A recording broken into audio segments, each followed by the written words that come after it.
Tonight, Eugene Police Chief Chris Skinner reacts to a decision clearing 2 of his officers for shooting an armed man 2 weeks ago. Thank you for joining us. I'm Matt Templeman.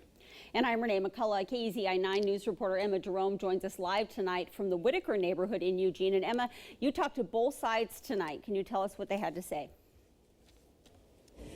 Yeah, Matt, Renee, just over 2 weeks ago, this alley between Oakshire Brewing and Builders Electric, it looked a lot different. It was the scene of an officer-involved shooting that sparked condemnation and protests from certain voices in our community. Today, Chief Chris Skinner and Sharif's lawyer butting heads over what happened and what should happen next.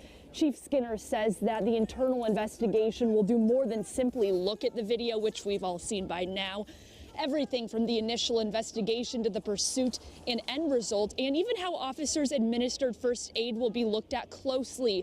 But he said the way the officers handled the situation was appropriate, saying they had only seconds to react. On the other hand, I spoke with Sharif's lawyer, who says the police were trigger happy.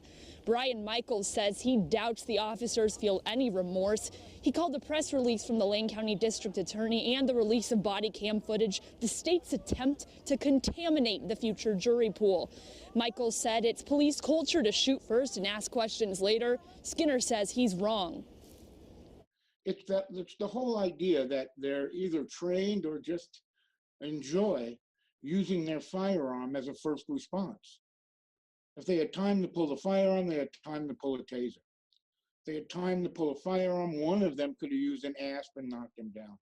These are guys with body armor. It's hard to imagine how a guy running with a knife could kill either one of them. We recognize that every time our handguns comes out of a holster and we're justified in the use of force, that it can be life-changing for people, and it's life-changing for the officers that are involved.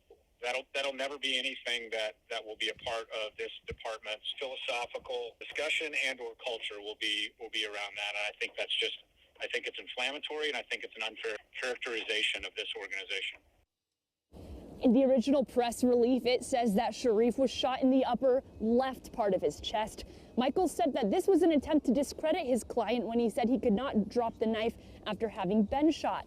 The DA's office responded to that, saying they get their injury reports from the hospital and that it really doesn't matter what side of the chest he was shot in anyway, because they still would have declared this lawful.